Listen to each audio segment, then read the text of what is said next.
Au programme aujourd'hui, nous faisons connaissance avec les girafes et les rhinocéros blancs, le temps de leur nourrissage avec Samuel. Un artiste au zoo. Depuis 15 ans, Christian peint plumes, poils ou écailles de tous les animaux de Beauval. Et enfin, séance d'entraînement médical dans le secteur de Grégory, Sébastien et Florian.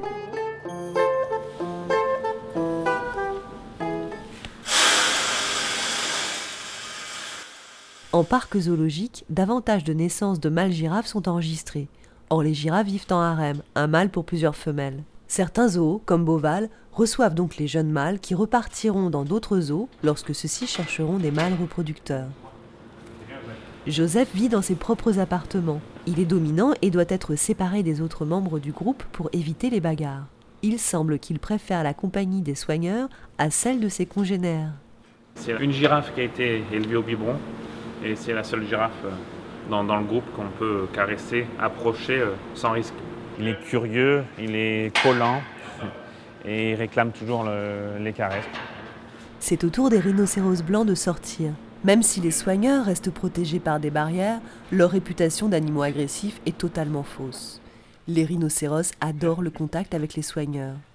Ceux-ci doivent toutefois prendre quelques précautions. Il faut toujours s'annoncer quand on s'approche d'eux parce qu'ils sont très lourds mais très agiles. Ils peuvent se retourner d'un seul coup. Ils ont une très, très mauvaise vue. Ils voient que sur les côtés. Ça reste des animaux peureux. S'ils chargent, c'est uniquement pour se défendre. À Beauval, des panneaux pédagogiques permettent aux visiteurs de mieux connaître les animaux.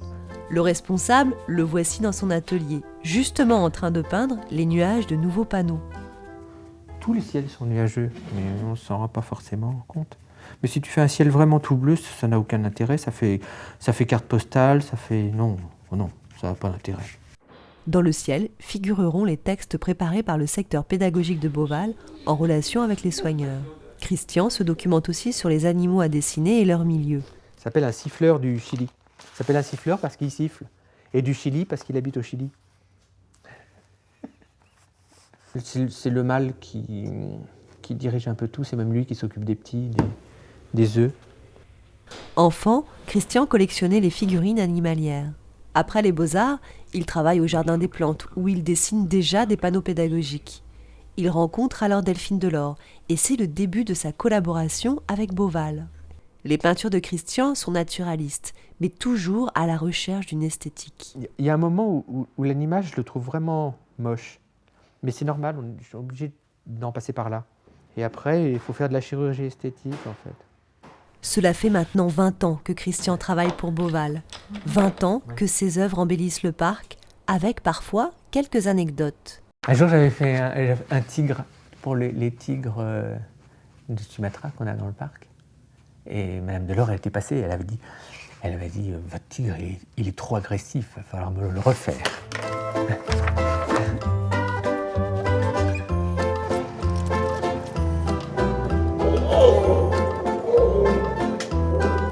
Target. Séance d'entraînement médical pour Malawi. L'exercice consiste à coller son nez contre cette boule orange appelée Target. Malawi a une maladie de peau. Ces exercices pourraient permettre de la soigner sans stress en cas de récidive.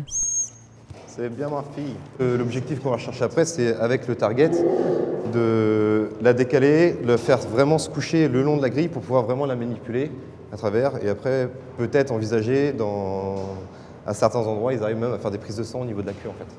Par exemple, si nous on est au target en hauteur, il y a quelqu'un qui peut se mettre en bas qui peut observer un peu les mamelles ou même les griffes. Suite du programme chez les loutres naines, moins impressionnantes que les lions, et pourtant il faut prendre quelques précautions. Les récompenses elles-mêmes ne sont pas choisies au hasard. Des pattes de poussin. C'est une petite récompense, c'est pas trop calorique. C'est pratique parce qu'on peut tenir le bout de la patte pour passer en bord. Cette fois, les loutres doivent entrer dans une caisse, ce qui permettrait, le cas échéant, de les transporter à la clinique vétérinaire sans avoir à les anesthésier. Hop, Julius, hop. Dernier entraînement de la journée pour Julius, le coati. Encore. C'est bien mon gros, oui. Julius accepte le stéthoscope et la seringue, mais sans aiguille. Le caractère des coatis se prête bien au jeu de l'entraînement médical. C'est très très curieux. Après, bon, ça peut aussi avoir des petits moments d'agressivité, hein. Ça reste des animaux sauvages avant tout. Donc bon, on essaye d'aller le plus doucement possible, sans les stresser, sans leur faire peur. Puis nous, ça nous évite de nous faire mordre aussi, quoi. Au prochain épisode, Chloé confectionnera un enrichissement pour les chimpanzés et les orang-outans. Petite pédicure pour Ndala, qui a l'air d'apprécier. Et enfin, nous ferons connaissance avec de nouveaux pensionnaires.